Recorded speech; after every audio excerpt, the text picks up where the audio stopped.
Oi, pessoal. Mais uma aula de biologia. Aqui é a professora Roberta. E a aula de hoje é sobre os répteis. Os répteis, então do latim, né, o répteis, que são seres que se arrastam. E aí os representantes mais conhecidos, nós temos as serpentes, lagartos, jacarés, crocodilos, jabutis, tartarugas, mas tem uma variedade imensa aí, né? Como característica principal desses animais, nós vamos falar do corpo, né? Um corpo com uma camada muito grossa, impermeável, tá? Essa pele muito grossa, essa pele queratinizada. E os pulmões, que são muito eficientes nas trocas gasosas aí com o ambiente aéreo. Essas duas características, tem mais, né? Mas essas duas são as principais características que mostram que são seres muito bem adaptados à vida em terra firme, tá? Eles não são mais dependentes de água para reprodução ou para respiração como eram os anfíbios. Temos uma novidade evolutiva, né, agora muito importante também, que é o ovo amniótico, e junto com a pele, junto com os pulmões, o ovo amniótico permitiu definitivamente conquistar o ambiente terrestre, e mais para frente eu mostro o que é esse ovo. São animais ectotérmicos, assim como os anfíbios, né? Eles não conseguem controlar a temperatura corporal internamente, dependem da temperatura do ambiente. A classificação. Nós temos aqui uma classificação baseada mais na estrutura corporal, né? Então, nós temos os esquamatas, que o corpo é coberto por escamas, e aí temos serpentes e temos lagartos. Quelônios, que são as tartarugas, os jabutis, os cágados. Eles são assim chamados por causa da carapaça deles, né? Essa pele vai formando umas placas muito características desse grupo, né? O grupo dos crocodilos, e aí temos crocodilos e jacarés, ok? E um último grupo aí, com apenas dois, né, representantes, que são os rinocéfalos, que são encontrados só na Nova Zelândia. Tem espécies que já até foram extintos, né? Mas tem alguns poucos representantes ainda. Aqui, a pele, né, que é uma das características mais evidentes num réptil. Então, uma pele muito grossa, com muita queratina, formando escamas, córneas, tá? Se for serpente, se for lagarto. E se for nos crocodilos e nos jacarés, vai formando placas, tá? É uma pele extremamente seca, sem glândula mucosa. E tem vantagens, né, de ter uma pele assim. Evita a desidratação.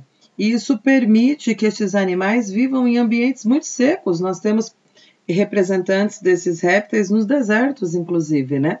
E aí, uma imagem, né, de uma iguana com seus ovos, que é outra adaptação, né, que a gente vai ver mais para frente, e uma ampliação dessa pele impermeabilizada, formando essas escamas, né? Sistema digestório. Assim como todos os cordados, tá? É um sistema digestório completo, tem boca e tem uma abertura final do intestino. E aqui, de novo, eles têm uma cloaca, certo? A maioria é carnívora. Algumas espécies aí, né, de cágado, tartaruga e alguns lagartos são herbívoros. A maioria tem dentes, certo? E aí, lembrando das serpentes, que além, né, do dente, de ser dente, tem uma abertura que permite inocular a peçonha, né, que seria o veneno que esse animal injeta nos seres que ele quer predar, né? Tem glândulas salivares, tem fígado, tem pâncreas, e aí o intestino que termina na cloaca, ok? E aí uma imagem para vocês terem uma ideia de como é a organização geral desses animais, ok? Sistema respiratório. Pulmões super eficientes, tá? Então, acabou aquela história igual dos anfíbios de respirar pela pele, não tem mais nenhum cordado, ok? Nós vamos ter agora a respiração exclusivamente pulmonar. A ventilação desses pulmões é muito eficiente, tá? Principalmente porque os músculos das costelas vão fazer movimento, vão causar diferença de pressão, fazendo o ar entrar, o ar sair. Então, e o pulmão, ele tem muitas dobras, o que aumenta a captação de oxigênio pelo sangue, tá? Circulação. Sempre, né, nos cordados todo, uma circulação fechada, porque o sangue só circula no interior dos vasos sanguíneos. É dupla, ok? Por quê? Porque o sangue passa 2 vezes pelo coração, porém, na maioria dos répteis, ela é incompleta. Por quê? Porque o coração tem 2 átrios e 1 ventrículo, então ocorre a mistura de sangue arterial com venoso. Só que com uma diferença com relação ao coração dos anfíbios. O coração dos répteis, ele tem um septo parcial, tá? Não tem uma divisão total, mas tem um septo, mas ainda ocorre mistura de sangue arterial e sangue venoso. Nos répteis crocodilianos é que a história muda um pouco, porque esse ventrículo é completamente dividido, o septo é completo. Então aí a gente fala que ele realmente tem 4 cavidades, onde são 2 átrios e 2 ventrículos. Excreção é por rins também, assim como a gente já viu, né, nos anfíbios. E agora esses animais, mais uma adaptação à vida terrestre, tá? Eles excretam como resíduo nitrogenado o ácido úrico, tá? Então a gente fala que eles são animais uricotélicos. O ácido úrico, ele é a substância menos tóxica que tem, tá? Então, se colocar numa escala de toxicidade, a amônia é a mais tóxica de todas, precisando de muita água para diluição aí, para eliminar do organismo. Depois, abaixo da amônia, com uma toxicidade inferior, é a ureia. O corpo consegue armazenar por um certo período, porque ela tem baixa toxicidade, mas ainda é tóxica. Agora, menos tóxica ainda é o ácido úrico, e aí o corpo consegue eliminar essa substância com o mínimo de água possível. Então, para o réptil agora, que ele está conquistando o ambiente terrestre de maneira definitiva, é uma adaptação excelente, certo? Então, a economia de água para esse animal é um fator decisivo, certo? E aí, alguns animais, ou muitos desses animais, vão conseguir reabsorver parte da urina enquanto ela está armazenada na cloaca, tá? E aí, como que vai fazer? O ácido úrico, ele pode ser eliminado junto com as fezes, tá? Então, as fezes vão ter algumas manchas esbranquiçadas que caracteriza o ácido úrico sendo eliminado ali junto, tá? O ácido úrico, por ser a substância menos tóxica produzida pelos animais, tem mais uma vantagem. Ela consegue ser armazenada dentro do ovo. Lembra, esse animal agora, ele produz ovos na reprodução. Então, o ovo vai conseguir armazenar essa substância sem prejudicar o embrião. Sistema nervoso. A maioria dos répteis, né, você vai ter agora uma comparação muito boa com sistema nervoso muito bem formado. E aí, a visão é geralmente muito boa, o olfato muito bem desenvolvido, e aí a gente destaca as serpentes, né, que no teto da boca, elas têm um órgão chamado órgão de Jacobson, tá?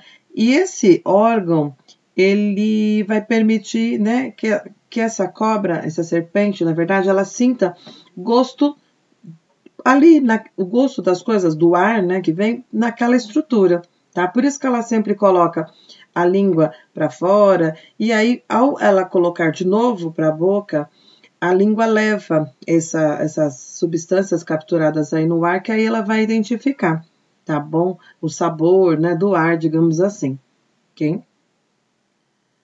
Reprodução. Eles são dioicos, né? Então tem um macho e tem uma fêmea, e a maioria é ovípara, né? Esses animais agora, eles têm fecundação interna, né? E isso daí é mais uma adaptação à vida na Terra. Por quê? O fato de ter fecundação interna, e para ter fecundação interna, esse macho, ele tem um órgão copulador que é um pênis. Então, ao colocar os gametas no interior do corpo da fêmea, diminui o risco de perda de água e também garante uma maior sobrevivência dos seus espermatozoides, né? Então, não precisa nem produzir tantos espermatozoides como era o caso dos anfíbios. Agora, ele pode ter uma produção menor de espermatozoides, porque existe uma chance muito maior de todos, né? Pelo menos da grande maioria, sobreviver.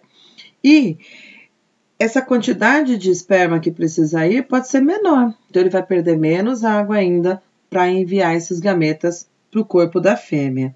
Esse pênis é colocado na cloaca da fêmea, certo? Lembra que cloaca vai ter função de reprodução e de de eliminação de resíduos digestivos, né?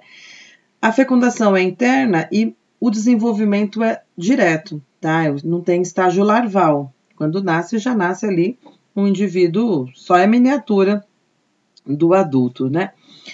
Algumas espécies de lagartos, e aí fica uma curiosidade, né? As fêmeas são capazes de se reproduzir por partenogênese. O que é isso? É uma reprodução em que não precisa do macho, tá? A própria fêmea, e aí induzida pelo ambiente mesmo, tá? O óvulo vai se desenvolver sem a necessidade de ocorrer uma fecundação, tá? Outro detalhe com relação à reprodução, que eu fiquei de falar agora no final, são os ovos, né? A gente chama o ovo do réptil de ovo amniótico. Esse ovo, ele tem casca, tá? Dentro do ovo tem água e tem alimento para que o embrião que esteja lá dentro consiga se desenvolver o tempo certinho, né? Não tem muito cuidado com prole, tá? Umas poucas espécies que vão cuidar dos seus filhotes. Alguns animais, como os crocodilos, eles fazem até um ninho, mas depois que o animal cresce, ele também não fica mais ali, né, cuidando, tá bom? E aí vamos para o ovo, então, né, que é uma das principais novidades evolutivas. Esse ovo, né, o ovo amniótico, ele é rico em vitelo. O que é isso? O vitelo é a nutrição. Então, ali tem carboidratos, ali tem lipídios em enormes quantidades, as vitaminas, toda a nutrição para esse embrião está no vitelo. E tem anexos embrionários. Esses anexos embrionários, eles protegem e permitem um bom desenvolvimento do embrião.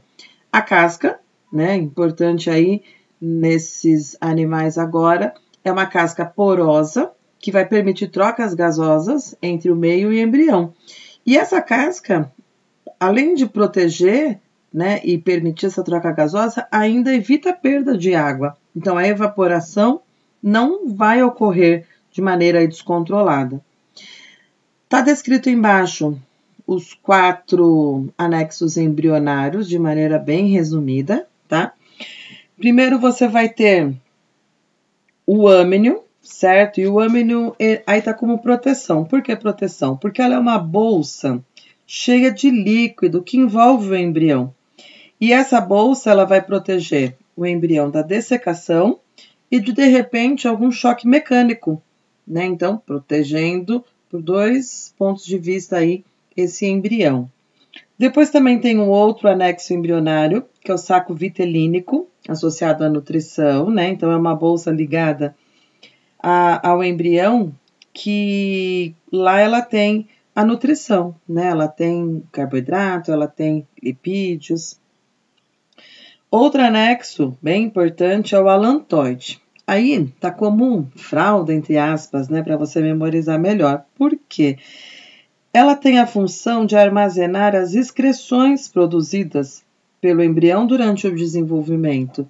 Então, o ácido úrico que vai ser produzido, né, é reação obrigatória do organismo e esse é um produto obrigatório, vai ficar armazenado ali no alantoide, sem prejudicar, sem ter contato com o embrião. E, por fim, o córium, tá? O córium já é uma estrutura que fica em contato íntimo com a casca do ovo, permite as trocas gasosas, né? Então, oxigênio, gás carbônico, entre o sangue do embrião e o ar atmosférico, tá? Essa é uma novidade evolutiva importante, tá? Você vai ver depois que as aves, elas também têm um ovo igual a esse, com as mesmas estruturas. Mas comparando com os anfíbios, o ovo do anfíbio tem a nutrição, né? Tem algumas proteções, mas não tem a casca. A gente fala que o embrião, que o ovo do anfíbio é um ovo gelatinoso. Por isso aquela dependência da água para a reprodução, também por causa do ovo. Agora não, agora o réptil, ele pode, desde a sua formação, já ficar no ambiente terrestre. Então, no ovo, ele já pode ficar no ambiente terrestre, porque tem esses 4 anexos embrionários e tem a casca, e depois de adulto, pode permanecer na terra, porque respiração exclusivamente pulmonar e uma pele totalmente adaptada a evitar a desidratação, ok? E é isso, até a próxima.